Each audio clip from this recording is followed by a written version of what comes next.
Hello, welcome to Cinema Savvy, and welcome to our weekly Game of Thrones review series. I'm Chris Garner, joined tonight with Tate and the Hour. Still unsure at this point whether we're going to have a surprise appearance from George, but we all live in hope for halfway through this episode. So today we'll be giving our review on Season 7, Episode 6, Beyond the Wall. I think last week we announced that the title was Death is the Enemy.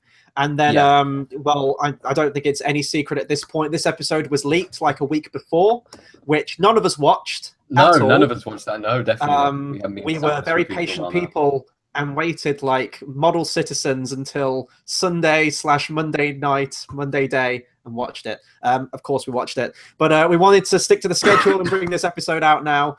So, yeah, bit of a weird how they had the title change, but I guess they wanted to distance it from the leak. It's just a very bizarre title change for me because I love Death is the Enemy. I thought that was a great name for the episode. Before we go into our thoughts on this episode, we're going to go back to the questions that we asked viewers last week.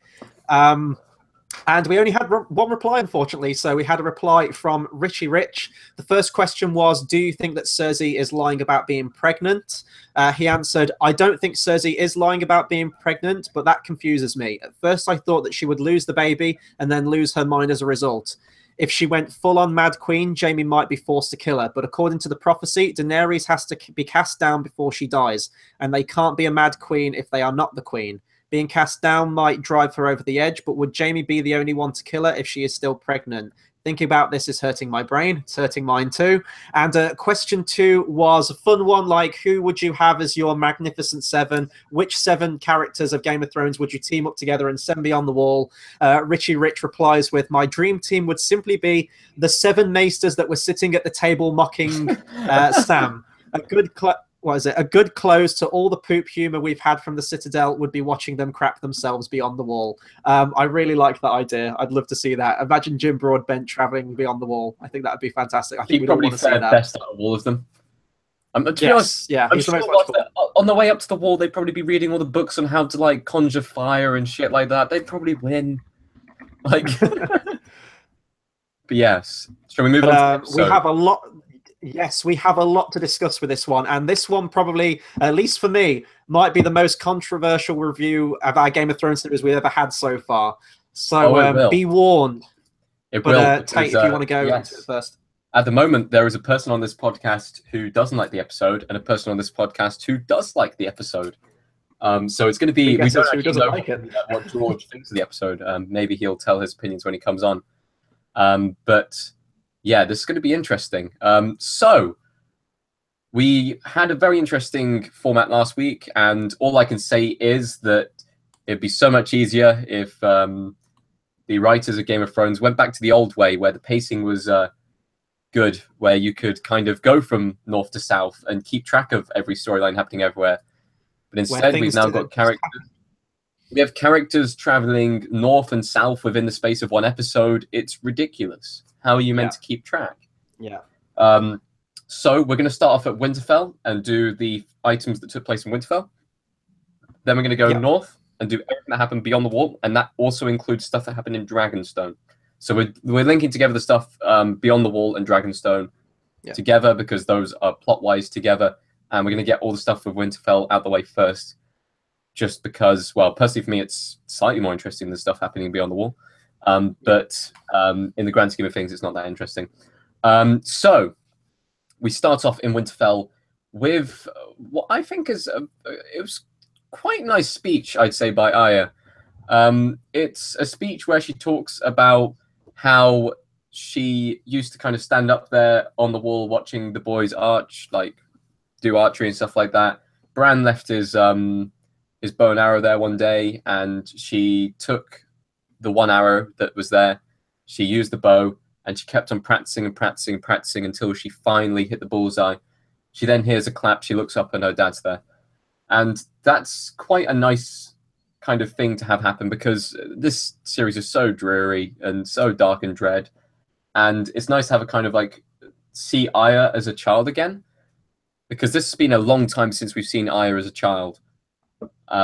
We saw glimpses of it when she re-met up with Nymeria.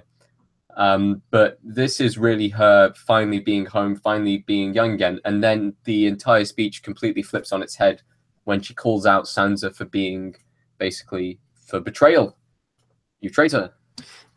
Yes, I will get to the traitor stuff in a moment because I do have a big problem with that. But going back to the stuff with the archery, I like how we're seeing cracks of the old Arya there, like you just said. Like, for all her homicidal tendencies and complete sociopathic attitude towards everything now, there are glimmers of hope there, and there are still moments where we see the Arya that we all know and love from the earlier series. When she first started talking about it, I wasn't sure if she was directly referring to the scene. I think it was actually her introductory scene from season 1, episode 1, where Bran's getting ready to take a shot. She fires the shot before, and then I think he chases her away. But this is clearly like when she first picked up a bow, and it was the setup and lead up to that. It's nice going back to series 1 and seeing how far the characters have come since then. I need to talk. Hold on. In one of the first scenes we have in series 1, episode 1, isn't it Arya kind of taking a bow and arrow and shooting it through the bullseye in the background? You're talking about episode 1? Episode 1 of the first series, like Rob's training Bran to shoot, and Catelyn and Ned are watching from the balcony, and then Arya sneaks in a shot before Bran can fire the arrow, and then he chases her away. But how she was describing this, it sounded like it was a one-on-one, like she just saw the bow there, picked it up and used it, and the dad was on their own. A little bit more context to that scene. Oh yes, she did actually get good and didn't really reveal it to anyone other than Ned. Yeah. And it's a nice moment, and but I need to talk about the whole betrayal thing. So this has been building since the beginning of season 7, even from when the two characters reunited with Arya and Sansa. It was a very sort of awkward meeting, awkward reunion between the two characters again, which I liked, and I thought that was believable because even when they were all happy families, they still weren't happy families in terms of their sibling rivalry and things like that. But this just doesn't make a lick of sense. And get used to me saying that, by the way, throughout this entire episode. But here's the thing. So Arya essentially goes on this entire monologue, this entire spiel, where she's saying that during the execution of Ned Stark, when she was there at the Sept of Baelor, and she was watching it all happen, Sansa was there, and she didn't, go against Cersei or Joffrey. She was comfortably there on stage with them, thick as thieves with them. This is, of course, following on from the previous episode's ending where she discovered the message that Sansa was forced to write by Cersei. Arya clearly doesn't know this, although I said in last episode that she should be sympathetic and understand her cause. But here's the thing. So I read an article today where it takes like the quote or the screen grab of Arya saying that you didn't resist or anything like that. You were with them.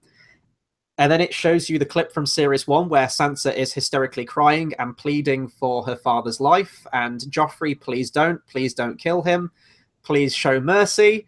And the moment where she faints after her dad does die. Clearly, Arya doesn't remember any of this, and she was also standing in the crowd and saw all this take place anyway. The only way that this can make sense is if when we get to the finale next week, if it's discovered that Arya has been playing Littlefinger at his own game, she's been putting on a show, she's mastered the art of acting, and this is something that even Littlefinger wasn't able to anticipate because she was so beginner up. You've basically just said everything that is going to happen. I can guarantee it. And it's not something you should be pissed off with this episode yet for. It's something that you should be pissed off with next episode if that isn't the actual end score. So I feel like it isn't a problem of this episode, it's a problem of the next episode. But I definitely think that Arya, who has spent her time with actors, spent her time with the faceless men, playing the game of lies, acting out in every single scene. Arya is playing a much larger game here, and Arya knows more. Arya is the only person who actually knows of Littlefinger's betrayal. She hasn't said a single word of it yet, other than Bran. Well, obviously. I think Bran. I was going to say, I think Bran needs to filter into this again. I'm hoping that he has something to do with the finale. Bran won't have anything to do with this, I don't think. But he knows everything. He could help everyone out immediately. Why isn't he doing this? Bran knows everything, but he knows that it's not important because he's not Bran anymore. He's the Three-Eyed Raven. That's why he's done nothing to interlude or anything like that, which makes sense. I genuinely feel like Arya is just controlling this entire situation, and we'll talk about this a bit more when we go to the Game of Faces scene. But Arya in that scene says, "I would never serve the Lannisters," and yet in Series 3, she served Tywin as a cupbearer. Series 2. Series 2, sorry. So when you think about it in that kind of sense, it really kind of does like come back, and you realize that Arya isn't like That's Arya's playing her own little game here. The only thing where I would have an argument against that is because, you know, when you read the books, the chapters are from each character's perspective, so we get inside voices from their character. We don't really get that in the show because we watch it as a third person, as an observer. So the scene where she does go into the room and she's searching everywhere for this scroll and finds it, and the look on her face after she reads it, that's a real moment. She knows that she's not being watched at that point. No, she finds the scroll, but why did she go into the room? She's looking for Littlefinger. She's hunting after Littlefinger throughout the entire scenes beforehand. Not only that, but when she leaves the room, she would know that he's in the corridor. When she leaves the room, I am 90% sure that she knows that Littlefinger is hiding there. I think she knew, and because of that, she's setting this all up. It's all playing into her own little corner here. And it's even if that is the case, then fine. I think it is the case, because otherwise that would be a waste of 3 characters here. So do you think it's kind of a last-ditch effort for Littlefinger at this point, where he's beset upon by a 3-eyed raven, a faceless assassin, no, he won't be, Sansa? He won't be. I mean, Bran has had an opportunity to tell people Bran isn't Bran anymore. It's a 3-eyed raven. We were told that last episode. Like, at this stage, Arya is playing a completely different game to everyone else at the moment. Sansa might catch on towards the end, but at this moment in time, no one knows. Like, I can guess what's happening, and I'll be able to tell you in the Game of Faces sequence. So in fact, let's move on to Sansa goes to Littlefinger for advice after this. Littlefinger's the first person who she goes to. And the whole sequence is Littlefinger says, look, Brienne's there to interlude. You could get Brienne to basically detain or kill or take away Arya or do something there. If that ever came to that situation. That's what Littlefinger wants. Littlefinger wants conflict because he can benefit from that conflict. With Arya out of the situation, not only has now no one knows what happened in the Citadel, no one knows that he betrayed Ned, but at the same time, he gets closer to becoming basically Sansa's like wife, husband, whatever that's going to end up being. Sansa then tells Brienne to go away. So Sansa obviously isn't afraid of that taking place. Sansa is, I'd say, not concerned about Arya too much, but she knows that something isn't right here, especially with Littlefinger in tow. She goes completely against Littlefinger's advice, and that's because I don't think she trusts Arya over Littlefinger. And the fact that Sansa sends Brienne away makes no sense at all to the character, especially considering what was during the end of series. The only other person who she would send was Littlefinger, but she doesn't trust Littlefinger enough to send him down south. Maybe she should send a raven, because apparently ravens are like emails in this universe at this point. No. It'd get there within a day. She has to have someone there present for what is taking place. I mean, she's already got Jon, who's probably going to be present there, but she needs someone present who is like there. I just think how she goes about it, her attitude in it, she gets really kind of up herself and just really arsey with Brienne. And it just seemed really out of character considering everything that Brienne's gone through for her. And especially considering in season 6 as well, where she was saying, you know, what a huge mistake she made with Littlefinger. I should have gone with you the whole time. Why didn't I do this? And then she is there with her and she is protecting them. And now all of a sudden she's saying, I don't need you, Brienne. You can go away. That will be all Brienne of Tarth. Thank you. Say this is put down to stress. She doesn't really know who to trust at this moment in time. She knows she definitely can't trust Littlefinger, but she doesn't know whether she can trust Arya or not.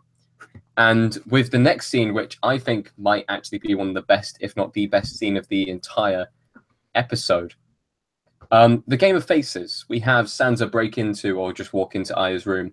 She finds the faces in her satchel. Arya then starts questioning her. She says, we're going to play the Game of Faces. Like, I need to tell if you're lying or not. But then, here's the thing. I want to hear what you say on this scene first, then I'm going to give what I got from this scene and how I think this is going to play out. Well, initially, if it doesn't amount to anything in the finale, which has happened with Game of Thrones before, if we look at the whole training to be a faceless assassin. Like, we didn't like how that ended, so it's entirely possible this might not go anywhere. Initially, on the surface, I was thinking that this was just escalation with Arya's attitude and how she's way off base and clearly hasn't been paying attention to the details. If we look at it on the other hand, though, and we do think that Arya has a plan and she is playing Littlefinger at his own game, then the act of the Game of Faces is that she is putting on a face, essentially, now. She is lying. She is playing a character without wearing a mask. So she has mastered that art of herself without having to go in a guise. They're the two ways, I guess, you could look at it, unless you have another... I have a question. In the Game of Faces, the person who's asking the questions, are they the one playing the game? Or are they the one who is kind of... They're the ones instigating it, because Jaqen H'ghar was the one prompting questions at Arya, and she was dismissing them. Who asked the questions in this scene? It was Arya, wasn't it? No, it was Sansa. No, it was. Yeah, it was Sansa. So, Arya is playing the Game of Faces here. Arya is trying to find out if she can trust Sansa or if Sansa can trust her. And the scene ends with Arya passing Littlefinger's knife to Sansa to show that she trusts her. Yeah. Arya trusts Sansa. And that was her own way of saying, you should trust me as well. This is the second time that Littlefinger's knife has been rejected by a Stark within the space of a season. We have Bran giving the knife to Arya, Arya giving the knife to Sansa. I don't think Littlefinger knows who has... Well, he obviously knows that Arya had the knife in the fight sequence with Brienne, but he won't know that, like, Sansa now has the knife. I think how this is going to play out is, I think Littlefinger's dead next episode. I think everyone's pretty much, Littlefinger's probably dead next episode. I think Littlefinger's face is very important. His face owns the veil. I think Arya will take Littlefinger's face and go and take the veil. Oh, yeah. No, I didn't even think of that. That's So as long as that still means that I get Aidan Gillen in Game of Thrones in some way, shape, or form, even if it's just in like really quick cameos throughout, like maybe even season 8, then I'm totally fine with that.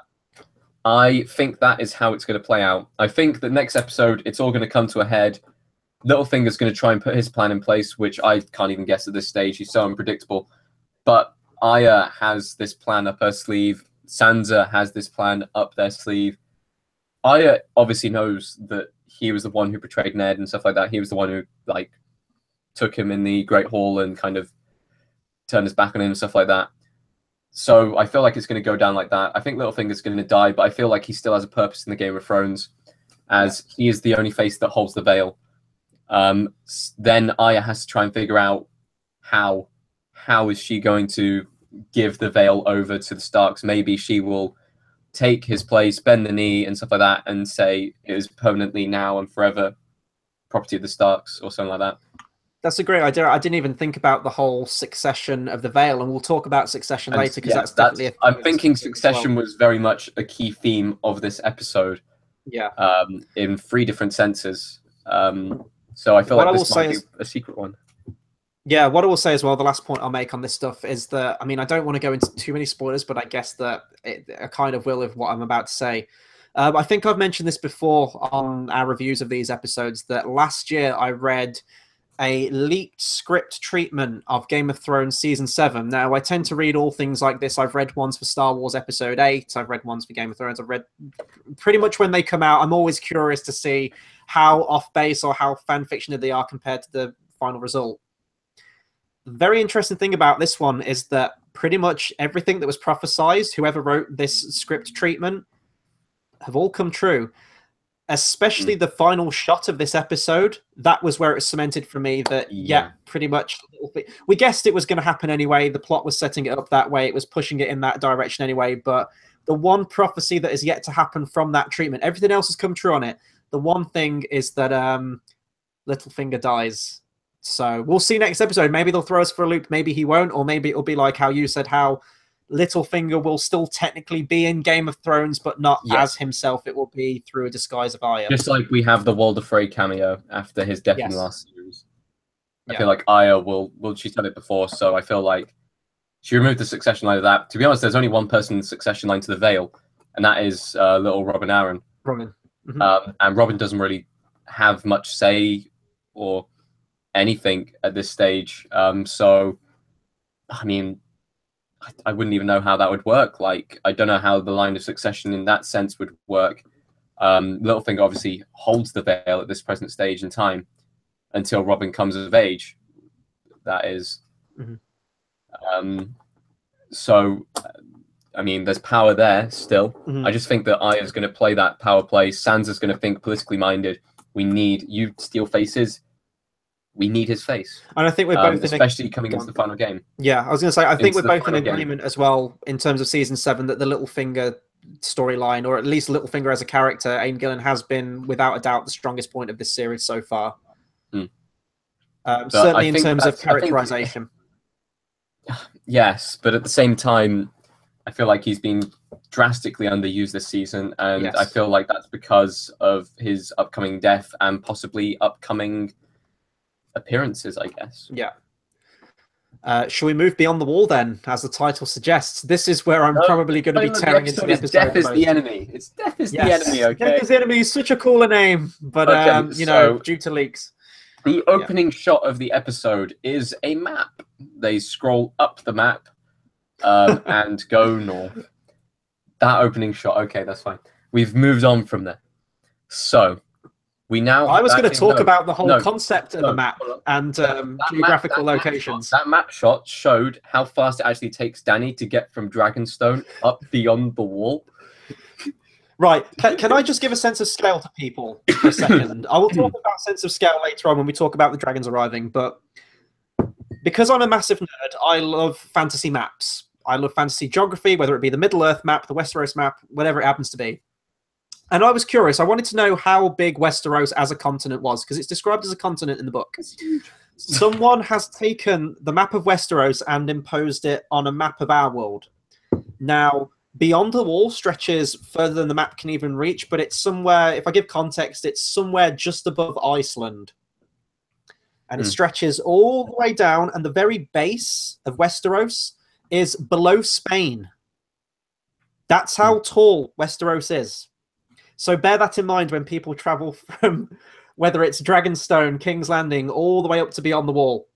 Bear that in mind. And unless Daenerys' dragons can travel at the speed of light. Dragon Airlines does go slightly quicker than the odd donkey. Apparently. Fucking Christ. It's like speed of light kind of speed. Well, they did it overnight, I guess. But at the same time, Gendry ran a marathon by sundown, and it was getting close to sundown by the time he left. We'll get to it. We're jumping ahead. Right, let's go through an order in this one. So if I am going to give a positive, if I'm going to give one positive to this episode, I did like the character interaction at the beginning of this episode. Everyone kind of gets paired off. We get to see characters meeting together that we've always wanted to see. We have some really fun comedic interaction. We have Tormund, for example, talking to the Hound, which is like the absolute dream team. We have Tormund talking about how he wants to make babies with Brienne. And of course, the Hound's already had a run-in with Brienne and immediately knows who he's talking about. Stuff like that was fun. And that was where the dialogue really did sort of like crackle off the page and I was getting into it. It's kind of all the plot stuff I had a problem with. But if I'm going to give a positive, the character interaction was spot on. And if this series was going to be the normal 10-episode length, I'm assuming there would be an entire episode dedicated to them getting to the arrowhead-shaped mountain beyond the wall. You'd have a lot more time for these interactions. The interaction scenes would be slightly longer. You'd have them setting up camp one day, maybe. It would maybe give a greater scale to how far they've traveled. It would give a greater scale to what they were preparing themselves into, maybe even showing one of the characters having a little bit of fear for it. That would have been good. We didn't get any of that. We just basically go straight into them talking, them pairing off, and then basically they're there. That's one thing in this episode that really irritates me. And I've seen a lot of people talk about this now, which is nice to know that I'm not in the minority on this one. But there's no sense of time with this episode. We never get a clear-cut how far they've traveled to Eastwatch. I think it's still a considerable distance on foot, traveling from the wall to Eastwatch. Like if you look at the map top down, it's close, but in terms of walking speed, it's still a great distance. But we never get a sense of how far they traveled. Was it a day? Was it a couple of days? Apparently, it was a few hours. No, I'd say it was maybe like 5-6 hours. They went at first light, I'm assuming. Yeah. when they left. So they made it to the Rock by sunset. Yeah. So that's But a what I'm full day. seeing, But beyond the wall, the days are shorter. yeah. So we really have no idea how far they traveled. But I'm seeing a lot of Game of Thrones apologists, like hardcore fans, and believe me, I've done the whole apologist thing before. But it seems like they're trying to come up with excuses just for it to make sense, and it really doesn't make sense. And that's my biggest problem with this episode is that if at its basic form, it's some fun fantasy entertainment. At its worst, I would say this is honestly the worst episode of Game of Thrones in terms of its leaps in logic.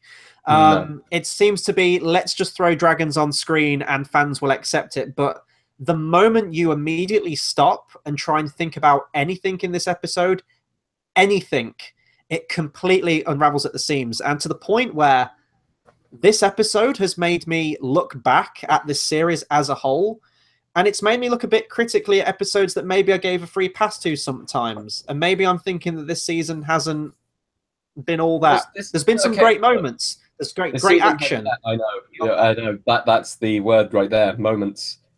Yes. And the whole point of Game of Thrones is that it is meant to be a fantasy epic.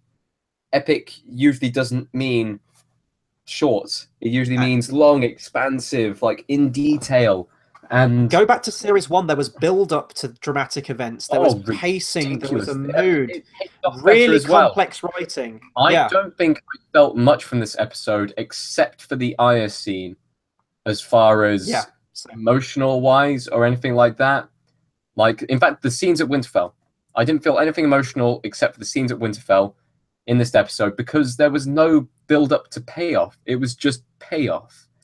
They're just rushing to. It's like an abridged version. I've talked about this. It's just get to the next plot point. Get to the next plot point. We need to wrap this up. We've got 7 episodes. We've been talking about every single episode. The pacing of this series. This was the worst, though, for me. This is where it really came. This is by far the worst pacing. It wasn't the worst episode of the series. That's Unbound and Bent Unbroken, and at the same time, Unbound and Bent Unbroken is also the director of Unbound and Bent Unbroken is doing the last episode of the series. Oh, is he? So because. Apparently, the Dornish daughter is still alive. Apparently, although I think she's there for Clegane Ball. Yeah, she's just there for the start of Clegane Ball with the scream at the end of Mountain and the Viper. That's it. She'll get the final blow in and say something like, "You want the bad pussy." Remember that line? Thanks, D&D.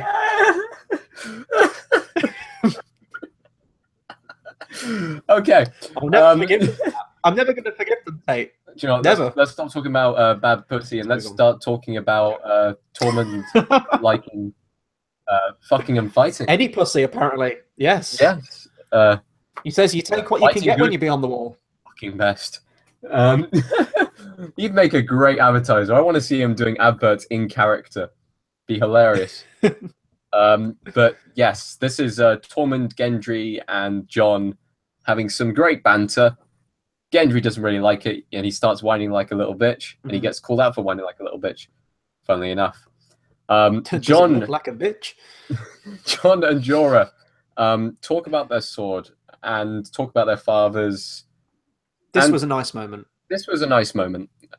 We've got a character who has been through so much, and in the end of it is rejected by his lover multiple times in the face of Ser Jorah, the friend-zoned.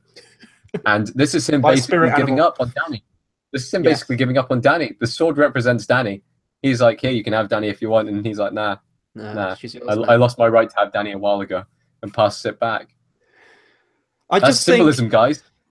Do you know what? I think the real reason that Jorah volunteered to go beyond the wall isn't because of his undying love for Dany and wanting to please her. I think the guy just wants to die. It's like that moment in Incredibles. He's like, you didn't save my life, you ruined my death.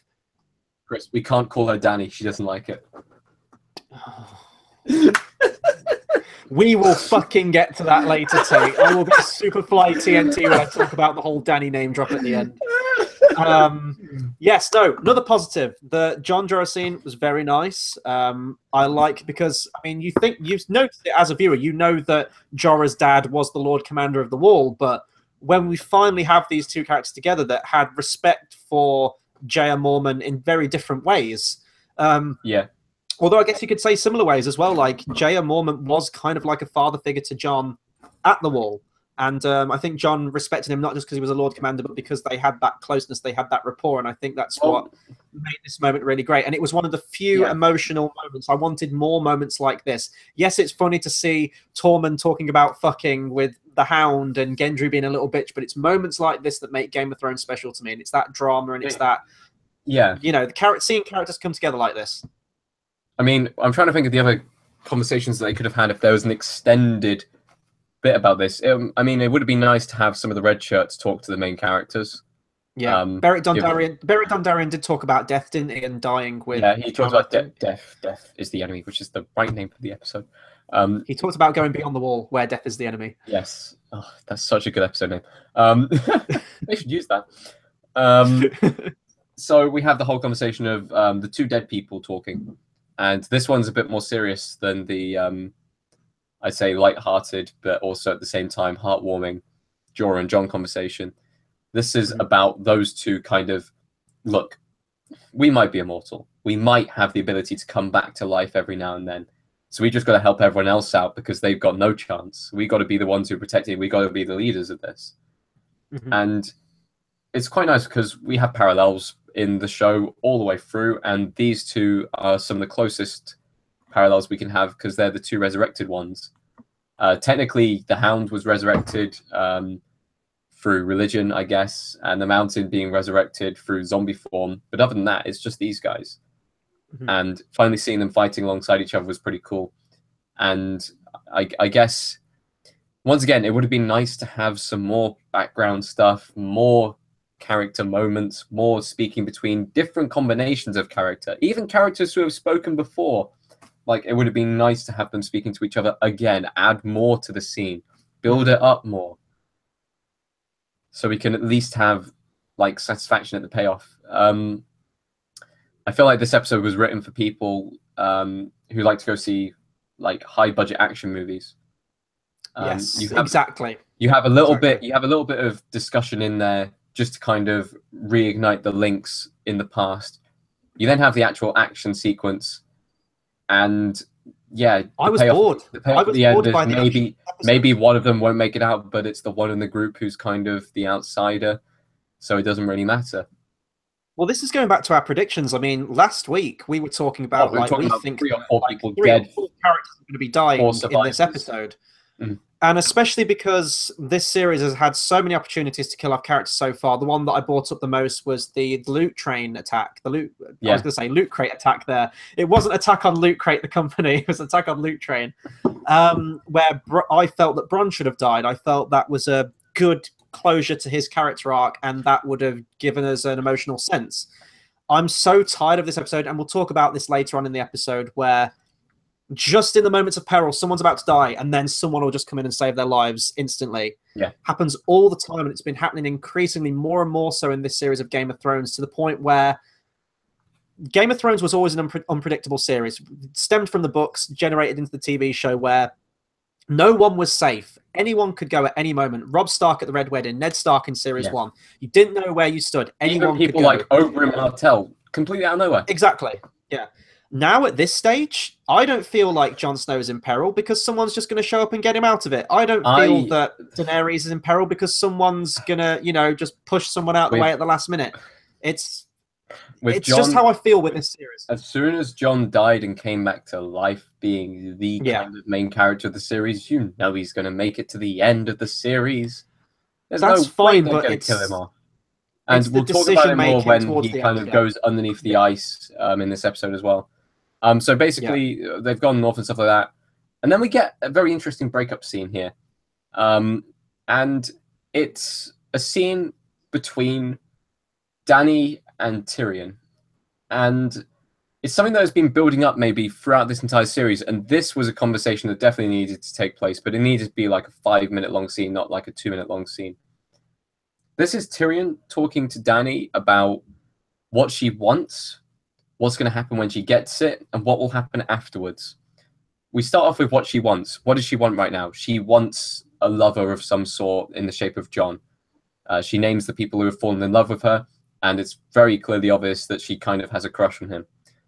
At the same time, we then have, okay, what are your tactics for right now? What do you want to do? She then has that entire discussion with Tyrion of what went wrong in the past. For example, Castle Rock, which we're going to go back to next episode, and High Garden, which we're probably going to go back to next episode as well. We then have Tyrion talking about the future, and this isn't Tyrion being malicious or Tyrion being pro-Lannister. This is just him being the hand of the queen or king or whatever you want to call it. He's doing his job in stating that, look, you can't have kids. I don't exactly want to be your successor, but you need to think about who is going to be your successor, because it's all well and good taking the throne. He said multiple times this series, you can storm straight into King's Landing. You'll be the ruler. Everyone will hate you. Like, he doesn't care about that anymore. He knows that Dany will probably get the throne at some point. But what he's concerned about is that Dany, like, talking about Mad King Aerys, he didn't really leave succession. They kind of survived on their own, and she needs to leave someone to succeed. Yeah, it's essentially Tyrion planning for the long term, which no one has really discussed before at this point, and it is an important thing. He's planned for long term throughout the entire series, but Dany has always taken the short term approach to the long term, and that's what's got the battles lost. And I think that Daenerys' very naive actions in terms of the battlefield, where she went to the loot train attack unprotected, unarmored, thought she could take on the world, and under any circumstances, she would have been killed by Jaime Lannister in that moment without her knowing. And I think this is played on Tyrion's mind, and he knows that she isn't really prepared in terms of this. Both him and Varys are trying to calm her down and things like that. But I like this moment because it did break up the episode a bit, and it did. I think this is where we saw Dany at her most vulnerable, or just kind of with tunnel vision. Like, she's just focused on the moment. She's kind of fixated on Jon, and now, as I knock over my microphone, and the war that's going on beyond the wall, quite rightly so. But also, it's a balancing act. It's like you need to spin loads of plates. It's not just the White Walkers that are going on. It is taking over King's Landing. It is securing your safety and the security of your house, of your lineage, of your dynasty. It's a little bit more than that as well, because Tyrion talks about your entire goal was to break the wheel. Your dad basically built it. And your solution... It's like, how do you maintain your the wheel? Solution how do you... to events right now is remaking the wheel, reinventing it. No one needs no wheel. We've seen a wheel before. We need something like a rectangle or something. We need a hoverboard. I don't know. Daenerys needs to be a hoverboard. She needs to be a dragon and a hoverboard. That can be... Definitely. That can be arranged. But anyway, let's move back to Beyond the Wall. We then have the Dead Bear attack, where the first red shirt gets eaten. I found this very hard. This was 2 bears, right? 1 bear. No, I'm glad you point... No, it was 1 bear. Sure it was 1 bear attacking. It was 1 bear. Now, I do want to talk about this as well. I did find that this episode, in terms of its camera work, was very difficult to work out who was getting attacked, mostly down to the fact that from the back, they all kind of look the same. They're all wearing the same coloured furs. It's all very blurry. It's all very frenetic in terms of the camera and the movement. There were times where I was genuinely struggling to see who was getting bitten, who was getting attacked and slashed, especially on the rock as well towards the end, towards that fight. I was having a hard time seeing who was who. But no, it was 1 bear. It was 1 sure? bear. I'm looking back through the clip now, trying to figure out. It was just 1 bear that showed up. Okay, that... And then they set it on fire. Because it did... The way they shot it, it seemed like it was 2 bears. It was weird how they shot it. I will agree with that. What I will say is, though, it's cool that we do have zombie bears, because I believe that they are brought up in George R. R. Martin's lore of Westeros and the creatures that do live beyond the wall. And white bears, I guess you can call them, W-I-G-H-T. Yeah. They do exist, or is there any at the end of Wight? Yeah. I'm unsure. Yeah. Spelling was never my strong suit. This does bring up the point, though. Why, when Forrest was getting mauled on the floor, what was everyone else doing? We know what the Hound was doing. The Hound stood there doing nothing. But everyone else... They were all having their hero moments, remember? Because that's what the fans want to see. Fans want to see Beric Dondarrion ignite the lightsaber flaming sword. That was so cool. It was the trailer shot. It was the trailer shot of the thing more. Yeah. So Puts on his shades afterwards, just like, yeah. Thoros basically gets revenanted in this moment, and you know that he's essentially fucked. They do cauterize the wound, and they do try and prevent it, which gives him a few more hours. But as a viewer, you know that this guy's gone, and you don't really care because, you know, we had a bit of him in Series 3, and then we didn't see him for series and series to the point where he almost faded out of just memory of viewers, you know, of the viewers. And then we actually joined Gendry on the SS Abandoned plotline with yes, Beric. he did. He did. And right, okay, I have a problem. So can I just like fast forward to the bit where he's essentially dying, or should we save that for the bit where they're on the rock? I want to point out that he drank a bit of. I know that he's possibly dying or something like that, but he takes a drink of alcohol. I just want to point out, if you're dead on the floor, like, alcohol is not good.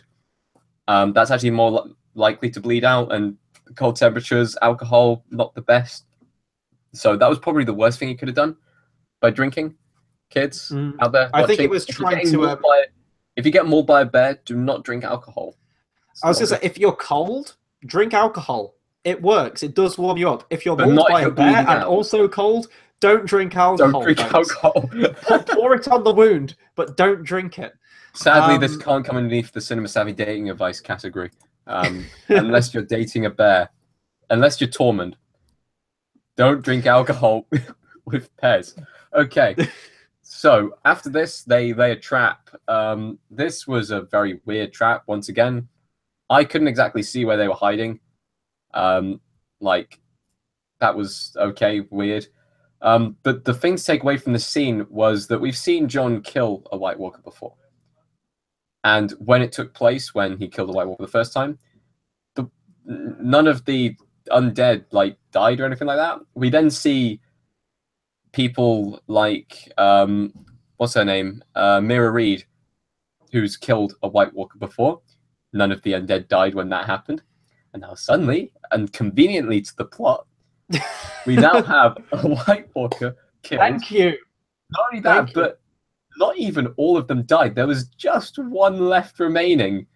Yeah, just one, which just so happened to be one which didn't actually get turned by this White Walker, but was still going with this White Walker group. You know why they've done this, right? Because when they get to the end episode and it becomes as cliche as possible, you kill the Night's King, you've killed everything. They've essentially Phantom Menace battle droid the entire White Walker army. And this is a classic case of the writers making this shit up as they go along. They have no established rules. But they do try and impose a rule, which again is going back to fan apologists of Game of Thrones. So they do. There's a very quick line drop in this where if you kill a White Walker, the whites that die are the ones that White Walker turned in the first place. So people are going back and say, yes, they did kill White Walkers, but none of the other ones crumbled at the same time because maybe that White Walker didn't turn those ones. He's just hanging out with them. I'm sorry, that's just a stretch of the logic. That's just, it was making it up as to go along. In the end game was whoever does kill the Night King, I wanted it to be a situation where they kill the White King, but even though they've killed the White King and the threat is over, they would still die because of all of the Whites and all of the other White Walkers who were there. That's what I kind of thought was going to happen. Now that I know, oh, it's the White King. Well, technically, who made the White Walkers? Leaf, one of the tree people. It's the Children of the Forest. Yeah, seeing as the Children of the Forest have all died, shouldn't the White Walkers be dead as well? I'm not even going to go into that. Hush your mouth, Tate. Stop trying to bring logic into this episode. That's my job. Okay, right. So I need to talk about this plan for a second. So when I was watching this episode, I was like, great, they get a White Walker, they get a White, whatever they're seeking to try and get. How the fuck are they going to take this back? Are they going to like hog tie it like it's Red Dead Redemption? Are they going to like put it on the back of a sled and sort of like drag it along? Are they going to do a walking Series 3 and have it on leashes? Why didn't they take horses beyond the wall? I know that horses have gone beyond the wall before, and other animals. Gendry could have done with that horse. I know that the horses would probably have died of exposure, but even still, they would have covered a lot more ground in that time. But Jon knows that something bad's about to happen, essentially. He knows they're going to get surrounded. And he says to Gendry, you're the fastest. You need to run back to the wall, I believe it is. Like, run back to the wall. You need to send a raven to Daenerys Stormborn right now because we're going to be in the shit in a matter of hours and she needs to come to our rescue. So they send Gendry away, and he goes off running back, and he makes it to the wall. Instantly, I have problems with this. My problem is Gendry, by his own admission, one of the first lines of dialogue he has in this episode is that he has no knowledge of this terrain. This is his first time seeing snow. He has no kind of tracking experience at all. He's just very good at hitting things with a hammer. And guess what? They don't even let him do that in this episode. As soon as he has the hammer, as soon as they recruit Gendry, they're like, great, we're going to see Gendry in action. He's going to bring hammer time again. We're going to see what he did in the previous episode escalated. He doesn't even have enough time. Like, he's told to drop the hammer. He doesn't even have enough time to put in his earphones, stick on MC Hammer time. Like, he doesn't have enough time to put on Can't Stop This. Like, he just runs. And we don't even know how far this is. I'm assuming it's just retracing the steps. But they've been walking for a very long time. Yeah, and you know that they wouldn't be walking in a straight line. He just finds his way back in a massive blizzard. As I said, no kind of tracking experience at all. He's never been to this terrain before. That's why they had Tormund. That's why they had someone who was beyond the wall, who knew the terrain, who knew which way to go. If you just say to someone, can you just head back? You're going to be lost. You're going to not know where you're going. But because of the magic of plot... It would have been better to send Tormund back. He was probably the best option to send back. If not, it might have even been a better option to send back Jon. Anyone, but we need him for his hero moment, Tate. He needs to be present for his hero moment. He needs to be Aragorn. He needs... Tormund could have gone, So they send Gendry back on a Gallipoli-style mission, and of course he gets there because the plot. Why did they send a red shirt? Beric Dondarrion, go back to the wall. No, not Beric. Just any of the red shirts who were there who got killed. Oh yeah, they did take red. This is what confused me because I thought only 7 went. The main 7 went 10. Beyond the wall, but they took 10. like red shirts with it. Yeah. But he gets there and they send a raven, and I'll talk about how quickly the raven travels as well. This is the whole series. How quickly do ravens travel now? It's like instant email messaging. I really don't understand how that works. Ravens have all been upgraded to email, actually. Or maybe it's Twitter direct message. Who knows?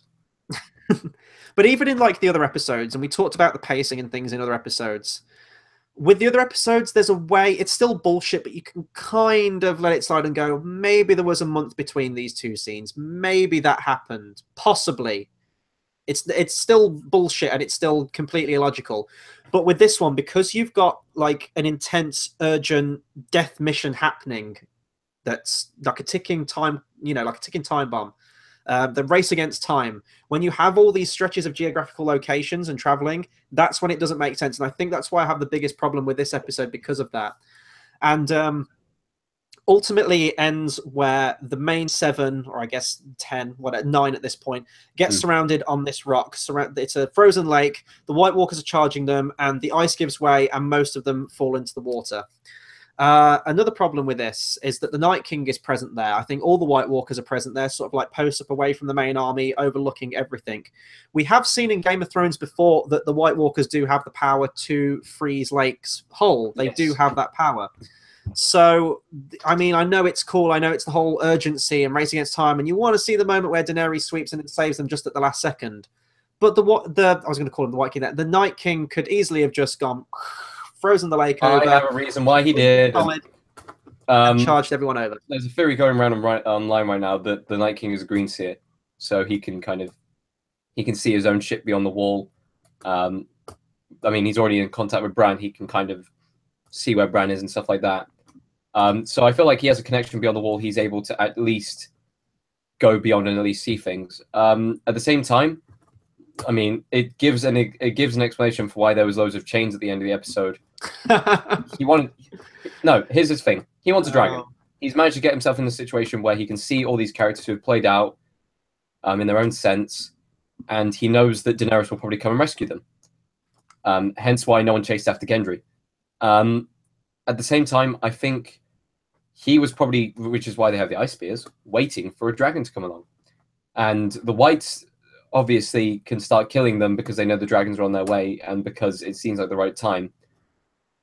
They would have obviously gone onto the ice at some point, like to test the grounds or something like that. They wouldn't have just stood there. The Hound kind of accelerated the process when he started throwing rocks. But at the same time, they wanted a dragon. What did they need to do to get a dragon? they need to draw some people beyond the wall. Kill Drogon, which I'll talk about later. He didn't take Drogon, I'm assuming, for the reason of plot. It's true, Tate. Come on. Come on. You know it's true. Search your feelings. You know it to be true. I'll talk more about that later. And the whole Green Seer thing, I've seen a lot of people talk about it, actually. I've actually seen a theory out there as well. We talk about the, the whole time all these giant leaps of travel are taking place, yet the White Walkers still aren't able to advance a few leagues from wherever it was to the wall. I did see a theory out there saying that the Night King is taking his time, is recruiting more forces, is building up his forces. I guess you can say that. That's fine. He's waiting for his time. The whole thing about being a Green Seer, though, and knowing that dragons are going to show up and things like that, I think that's a bit of a stretch because most of his army is wiped out in this moment. True, he gets a dragon, but still, I don't know if he has that power of foresight. One thing I want to talk about as well is that during this whole time, Thoros of Myr is very worse for wear, and he dies on the rock. We don't know how long they were on that rock for. If we're talking like actual time, they should be on that rock for a week. Clearly, they were on there for about a day, maybe 2 if you stretch it that far. But Thoros dies, so let's go back to what Jon's ultimate plan was, essentially, what all their plan was. Their plan was to bring back a Wight or a White Walker as evidence to display to Daenerys and possibly even Cersei as well that there is a greater fight to be fought beyond the wall, correct? So, Thoros is set on by a bear, and he's probably going to die. Take his body back. Wait for him to die. If you're beyond the wall, you turn into a Wight anyway. That's been established. And immediately take him back. You don't need to continue traveling way, way into the far north just to get like an actual skeletal one. Take Thoros of Myr back. And also, don't you think that would have been a better closure for his character? That talked about this whole like prophecy of the character and this whole destiny that he and Beric Dondarrion had.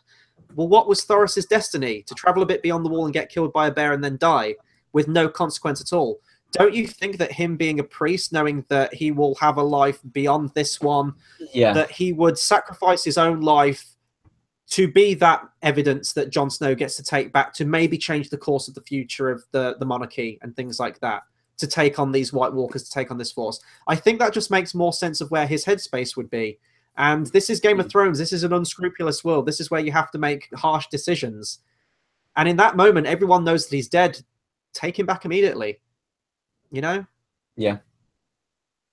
But at the same time, at that point, as soon as they have the bear attack, they can just retreat, take his body back to the wall, hope that he turns into a Wight, but then again, at the same time, they could have just found someone, like a red shirt or something like that. Yeah. Killed him. They can turn into a Wight. Bring him back. I mean, it doesn't have to be beyond the wall that they get turned, because we've seen people come back to life at the wall. Yeah. It seems to be sort of like from the wall up is the cutoff point where you can come back as a Wight. I don't know. That's just something I thought about because it was a very throwaway end for Thoros of Myr's character, I found, to be honest. In the end, I can understand why they burnt his body in the end, because they already have one. They needed fire. They already have one Wight. There's no point in having 2. Although 2 does double the amount of chances that they have for the mission to be a success. But at the same time, it'd just be too much effort to take 2. So, after being stuck on the rock for a few hours, the Hound decides to start throwing rocks of his own. He gets bored. He starts throwing rocks. Do you know what? First shot, fair play. Shot put. I'd put him in for shot put, I reckon. We'll talk about that towards the end of the episode. We were all expecting him to that one with the broken jaw to pick up. I was like, all right, fucking have it, mate, and just like throw it back at him. Like I was just waiting for that moment. But yeah, so the second rock he throws lands on the ice. The White Walkers all wise up that it's okay to walk on. They kind of all set about it very tentatively and then start charging. Let's be honest here. It's one rock. A Wight doesn't weigh the same amount as a rock. No, exactly. Skidded it across the ice. It's just like, okay. But so now we're judging. It would have been better if you have one Wight go across, steps on it, and it kind of dips down slightly. It's uneasy, and then one Wight keeps walking, makes it to the rock. They kill the Wight at the rock, and then they charge. And then and then it goes slowly, a couple at a time, not like all of them at one time, which they did in the end. Because think about it, That's just resettled ice. Just because one rock went across, just because one white went across, doesn't mean that, like, you know, 1,000 whites can go across. So having just a couple at a time would not only stem the flow of the amount of whites coming towards them, but it would also build up the tension because slowly more start to build up. Maybe one of them misses a swing, doesn't kill one immediately. Now they have 2 on them instead of just 1. Yeah. That's how you build tension. It's from this point in the episode to me where the flaws really start to become evident, and they just kind of compound on themselves all the way up until the very end of the episode, which made me really dislike this episode. And we should say that George is usually the one out of the 3 of us to watch the episodes first, and he came back, he was like, this is the best episode of this series of Game of Thrones, fantastic episode, blah, blah, blah, and, you know, he's entitled to his own opinion, that's fine. Then I watched it, and I never try to be too critical of things. If I'm in the moment, I mean, I like some absolutely awful, dumb shit with loads of leaps in logic. But if it fits into the tone of it, that's fine. The fact is, we've seen how Game of Thrones has kind of regressed over time, I would say. Certainly, I'd say probably after Series 4, when we hit Series 5, that's where it started. But for this episode, it was just, I don't know, everything just didn't gel for me. So the initial attack happens. We have the main 7. They're killing White Walkers, and they're killing Whites, and they're killing Whites, and there's sword fighting, and there's dead people dying, and there's fighting and fighting and fighting. And of course, there's thousands of fucking undead forces at this point. And, you know, they don't all charge immediately and beset the 7. No. They attack one-on-one. Of course they do. Why? Because every character has to have their hero moment. Every character has to make it out of it. So there's no tension during this whole thing. Mind you, the one character who they attack more than one at a time is the one character who I think should have died in this scene. I think Tormund should have died. And I think it was more of the fact that I'd prepared for his death. Like, we have that entire scene where he's starting to be slightly overrun. Then he goes down to the ground. A couple are burying themselves on him. I was expecting him to get completely shredded up at that point, but no, they don't. And you had the setup. We had the setup, like... Then he starts to get dragged slowly into water. I'm just thinking, oh my god, this is a horrific end to a character. Okay, I can let him go now. And then he just gets saved. Yeah. And, you know, if he had have died in that would have been recalling back to the old times of Game of Thrones where characters don't get a closure. We don't have Robb Stark, King in the North, being King in the North and taking back the North. He is killed really just kind of offhandedly at a wedding. Really unpredictably. And, but not only that, but this scene, he earned that death, I'd say. In Game of Thrones, it does take a lot to earn a death. You have to have a certain amount of achievements sometimes as a main character, and it has to be beneficial. Because I think back on this, and yeah, sure, it's a loss for Dany at the end of this episode because obviously she loses one of her dragons. But as far as Jon is concerned, his squad, which he took forwards, it's not a loss. They lost 1 person. In return for possibly saving the realm, that's not a loss. If he lost his friend in return for saving the realm, that would have hurt. That would have made him possibly regret it. But, like, at the end... Daenerys lost a dragon. Yeah, Daenerys, and not only that, but it would make the line at the end where he said he wished he'd never gone, at the end of the episode, it's so much more hurtful because not only is he meeting face-to-face with someone who's lost someone, but he's lost someone himself. But no, instead we're left with the offhand character dying and another character introduced at the end dying. Yeah, and I mean, they set it up with Tormund as well, where he says, like, you know, I want to get back to... It's like a classic wartime thing. Like, I want to get back to the love of my life and have babies with her and settle down and have a happy life. And then if you'd have killed Tormund there, that would have been horrible. And imagine, like, you could have even had, like, a reaction of Brienne as well, where they go back and say Tormund's died. And yes, she kind of, like, dismissed his advances and things like that, but you could have had a moment with her where she's like, oh... You know, like, the repercussions of that. Yeah. Absolutely, completely agree with that. So, right. So, apparently, the Raven reaches Dragonstone, which is thousands of fucking miles away. Instant messaging Ravens now. They got an upgrade, clearly, from the first 6 seasons of Game of Thrones. And Daenerys, this is what made me actively, like, laugh out loud at the camera. So, Daenerys shows up in, like, fashionable winter going beyond the wall wear. That's where Ghost went. Yeah. God. No. Sorry, I saw that online. Direwolves need to stop dying. Their fur is made of fluff, and they're adorable and plushy, and they will rip your face off. But that does look a little bit like Ghost, doesn't it? Just a little bit. Just a little bit. I really hope that's not the case. But it's probably a better explanation than none as to where Ghost is during the entire events of this series of Game of Thrones. But no, she saunters out in this really fashionable, fitted fur winter wear. And I'm thinking, okay, like, I know that they kept saying like a winter was coming, but did she know that? Is this just something she has part of her wardrobe? Or is this just something the writers had to bullshit because we need to send Daenerys beyond the wall at the end of this episode? I'm guessing John must have said winter is coming. Do you want to buy some nice animal fur? And she's like, do you know what? Why not? I know it's not like a merchandise thing. Like Game of Thrones has never been big with merchandise in terms of action figures, but it did feel like a very buy the new Daenerys winterwear action figure now. Yeah. In terms of accessories sold separately.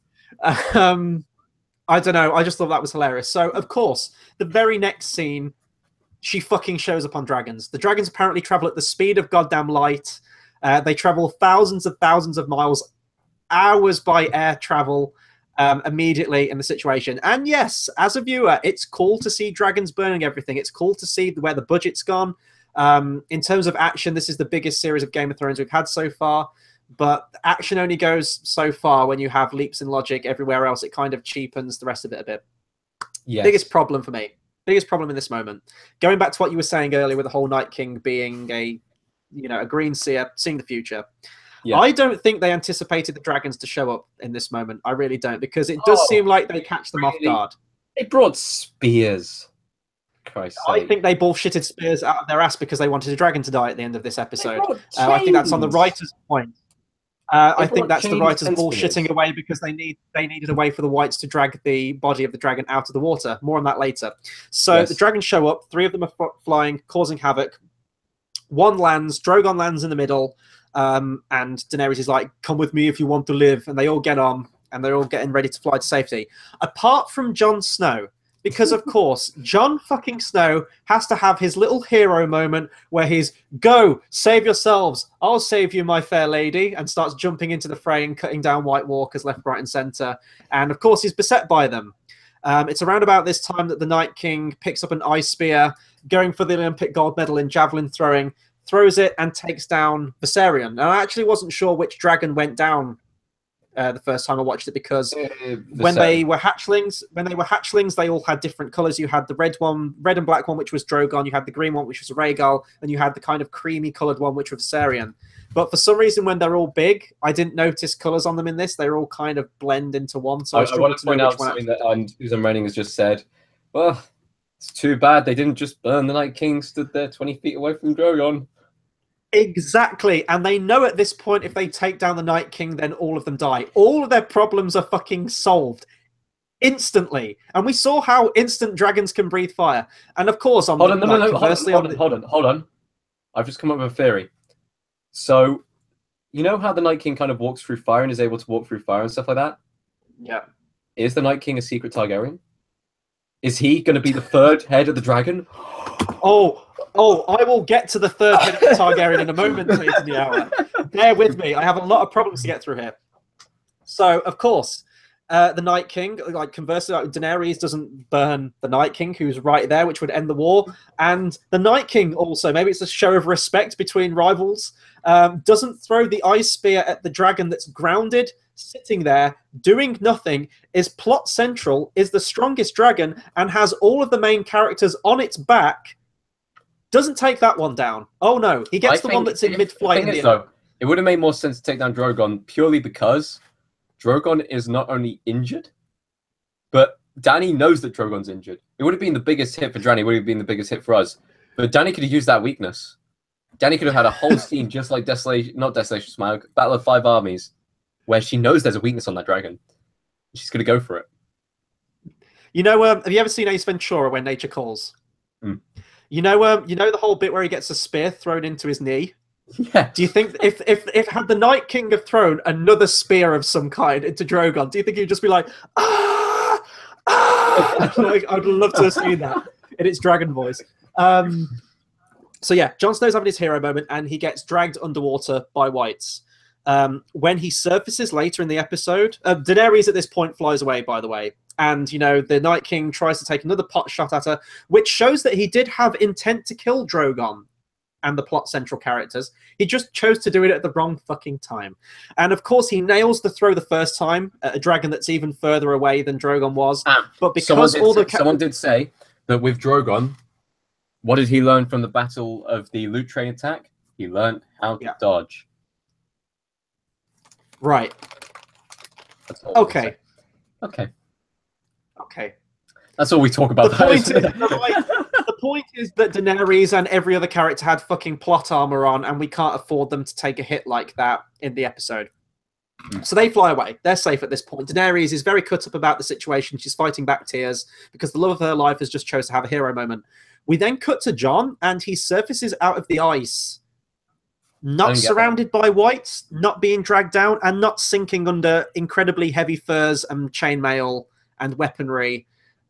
Breaks out of the ice. So that, again, it seems to be that they can't master their transitions of people drowning between the next shot. We had that with Jaime and Bronn, and now we've had it with Jon Snow and the Wights as well. We don't know how long he's been on the water, but he's pretty much immortal at this point.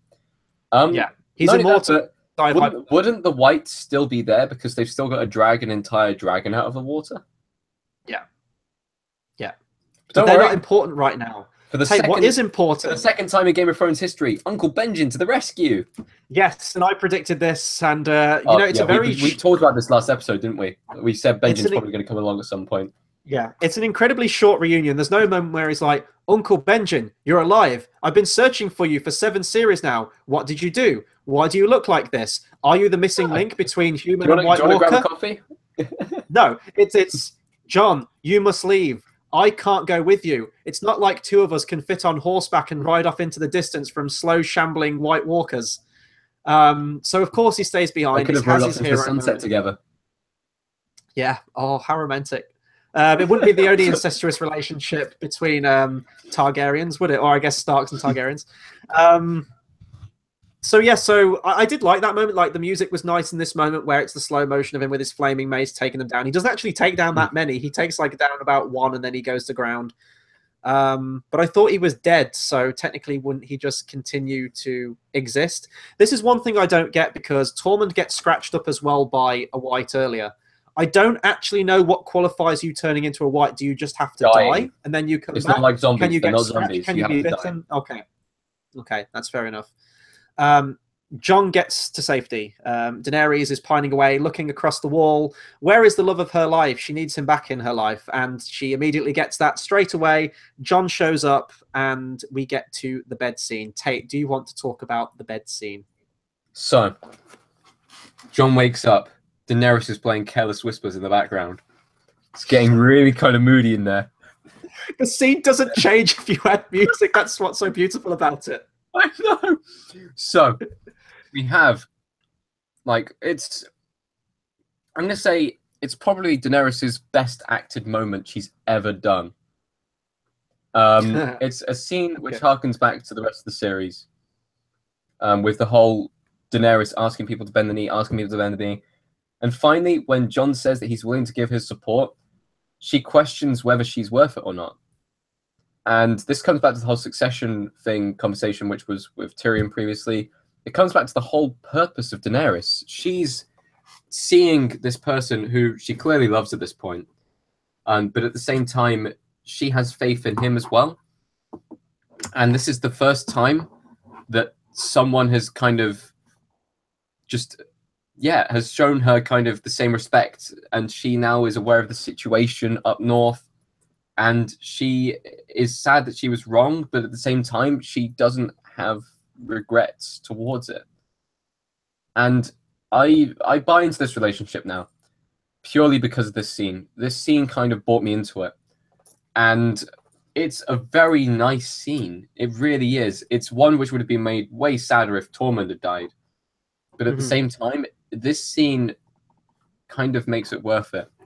And it gives you enough just to kind of leave you wanting more, which is kind of what we want going into finale. And I don't know whether much will happen in finale between these two. It probably will at some point. But it leaves a nice tee off, at least. I, for one, don't want to see more of this. Now, had they have framed this relationship, for want of better words, in terms of just an alliance, a respect for each other, a respect between Southern ruler and Northern territory, like Warden of the North, I would be fine with this. The fact that they're setting it up as like a gooey-eyed, wide-eyed romance, love at first sight, he's hot, she's hot kind of thing, that's what really bothers me. That's lazy writing. But that's they like didn't love each other at first sight. In fact, it was there was a connection. Like he looked there, he was even Davos called him out on it. Okay, that's always been set up. Now, viewers need to remember, I keep pointing this out every single time, that Daenerys is Jon Snow's auntie. Please bear that in mind. Now, the Dany name drop. Yeah. What reason would Jon Snow in that moment have any reason to call her Dany? Like, how would he know that that's the name that she goes by, a shortened version of a name? Why would he do that? The only reason for that is because they're stirring up this romance, and it's the easiest way to do it. Now, there was a moment where I did question as to whether they were going to go ahead with the relationship, because what's her first remark when he says Dany? She says, "Oh, the last person to call me that was my brother." And I thought it was going to be like the moment from Back to the Future, where Lorraine kisses Marty McFly, and she goes like, "I don't know what it is, but when I kiss you, it's like I'm kissing my brother," and it's going to be this really awkward moment. Ladies, please help me out in the comments and then Bran just wheels in and just goes, "You look beautiful the night you..." It wouldn't be a leap of logic how he traveled that far in terms of this series of Game of Thrones. Ladies, I need some female perspective here. If a woman says, "Oh, that reminds me of something my brother would do," does that mean that attraction is dead? Or is that just a remark that could be made? Please do let me know in the comments. I'm curious. So they're setting up this love thing between the two, and it's just easy. That's right. I'm going to give my final thoughts on this episode now at this point. Yeah. This episode, more than any for me, pointed out all the faults of this series of Game of Thrones, and kind of the faults that have been building slowly. I loved Series 6. There were still a lot of great things, but we slowly start to see this as they stem away from the books, as they write their own things, as they stem away and things like that. This one is where it all compounded for me. There were so many leaps in logic. I didn't even talk about... Oh, we need to talk about the final shot. So we've got an ice dragon in it now. Yeah. Great. So we're kind of like a level match here.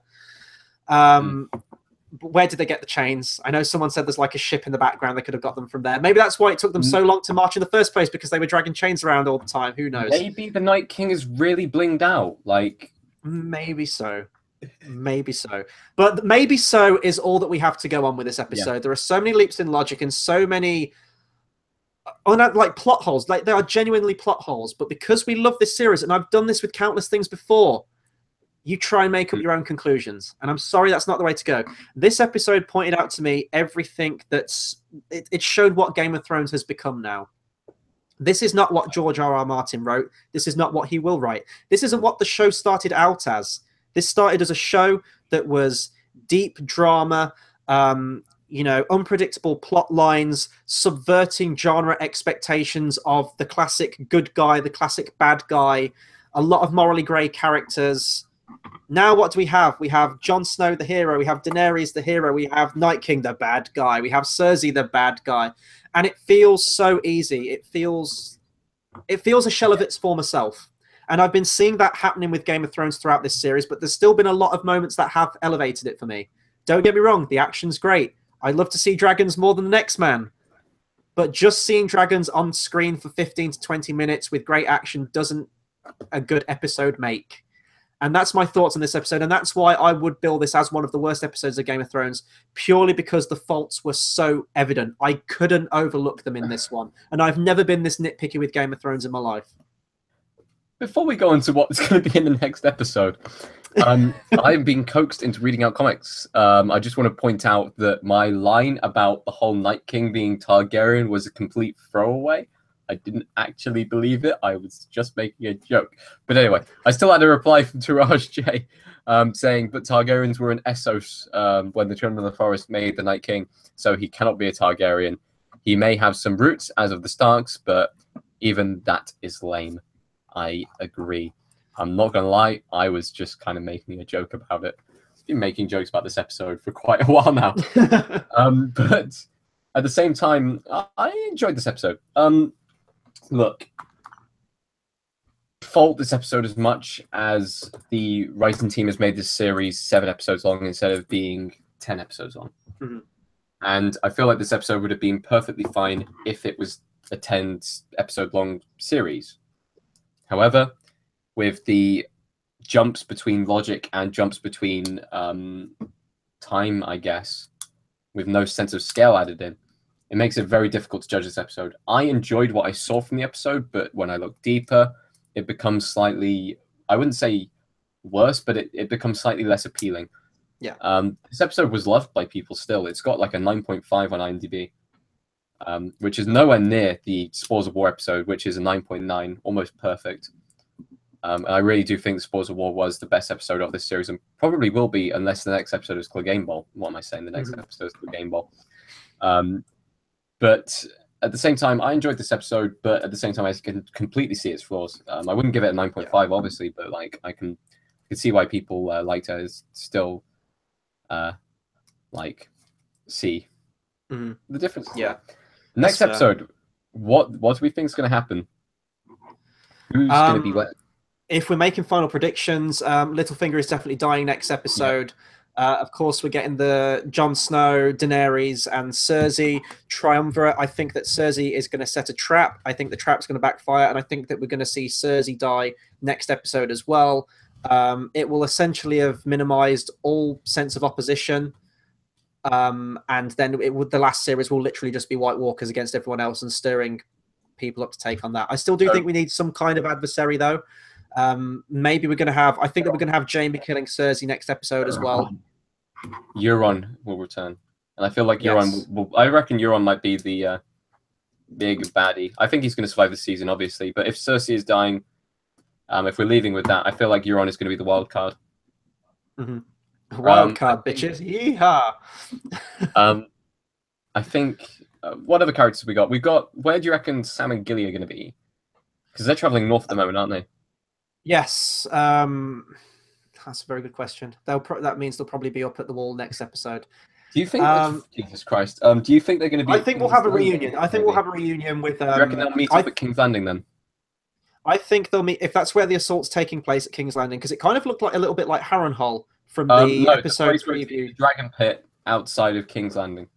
Oh, is it? Okay. I knew it looked like an amphitheater kind of thing, which it's very, very much a kind of how it's staged, how the characters are standing. It reminded me of Good, the Bad, and the Ugly, the very end of that film. So we that have could be our location for the Clegane Bowl. Okay, let's not be coy about this. How do you think the Clegane Bowl is going to go down? I don't think Clegane Bowl is going to happen next episode. I think they're saving that for the final series. Do you reckon the entire final series is going to be just the Clegane Bowl? I'd be so cool with. The thing is that we haven't really seen much of Sir Strong or the Mountains character in this. They would have been setting this up from the off, and we haven't had much of that. The Hound's kind of doing his own thing, going on his spirit quest. It'll be last series we'll get Clegane Bowl. Guaranteed. Do you think we're just going to get like... Which might mean, actually, then, that Cersei might survive, because I think that if we are going to have a Clegane Bowl, then he will still have to be her henchman. So Cersei might stick around. So I'm thinking the Mountain turns up to this parlay or whatever they're calling it, holding chickens. Just holding a batch of chickens. The Hound then steps into the arena, eyes him across the room, just says, "You might want to give me one of those chickens, brother." Hound just goes, and then we have Ra's al Ghul's. I'm here to fulfill Ra's al Ghul's destiny. You better give me every fucking chicken in this fucking amphitheater.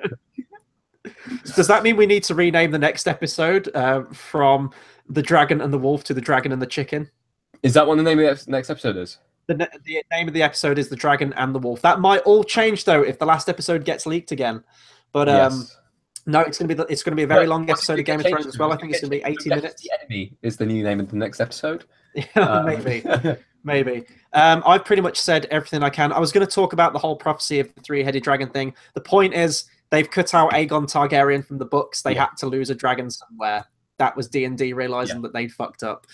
I've said pretty much everything I can on this episode. Have you, Tate? Yep. I feel like we need to now talk about the two questions we're going to leave you guys. Yes, so this has been kind of running thing. We like to leave you with some fun questions for you to comment before the next video comes out. And we've actually got 2 planned for this one. So the first one is that we all know that the Night King is an Olympic gold medalist in javelin throwing. Definitely. What other characters do you think would qualify in the Game of Thrones Olympics? It could literally be any character. You pick the character, you pick the sport they're qualifying for, and you answer why. I think that's a very fun question. And another question 2, is just predictions. Who you think is going to die in the season finale, what you think is going to happen, anything regarding the finale. Just get commenting. Let's have some fun with it. So that'll do it for our review on Game of Thrones Season 7, Episode 6. Beyond the Wall or Death is the Enemy. Pick a preference. Yes. We will be back next Tuesday for the season finale. I can't believe it's going to be finished already. I wish we had 3 more weeks of this, but alas, next week is the last one. We'll be at a slightly different date than usual. That won't be on Tuesday. That will be on Monday. We were going to do a live stream straight after the episode finished, but unfortunately we have other commitments. We will be going live. We'll have times on our channel, so please do like our Facebook and Twitter links in the description below. But that will be on Monday, not Tuesday. But also, if you like seeing us talk about Game of Thrones, we love talking Game of Thrones all the time, then you're in for a treat, because tomorrow we'll be bringing back one of our favorite shows on the channel, a show that got its namesake from episode 9, season 6 of Game of Thrones. Yes. That's right. We are going live for a brand new episode of Battle of the Brackets. And because it's essentially Game of Thrones month, let's be honest, of course it's Game of Thrones month with a season finale, we are going to be arguing it out as to who the best Game of Thrones character of all time is. Now, there is a trade-off here for any book readers. You won't see characters in that list such as Victorian Greyjoy, Strong Belwes, Arianne Martell. Anyone from the books will not be in the list. We are just going purely from the show. We think that's fairer. And, you know, we're still bringing that episode out ahead of the season finale, so we don't know where the characters are going to be by the end of the series. But tomorrow, check that out. Battle of the Brackets, best Game of Thrones character. It's one of our favorite shows. It's going to be a lot of fun, and it's going to get very heated, as always. Lots of other stuff coming on the channel as well. More trailer reactions from me, movie reviews, all that good stuff. Hit subscribe, hit the bell icon. We'll see you tomorrow for Battle of the Brackets. We'll see you next week for Game of Thrones review. Until next time, thanks for watching.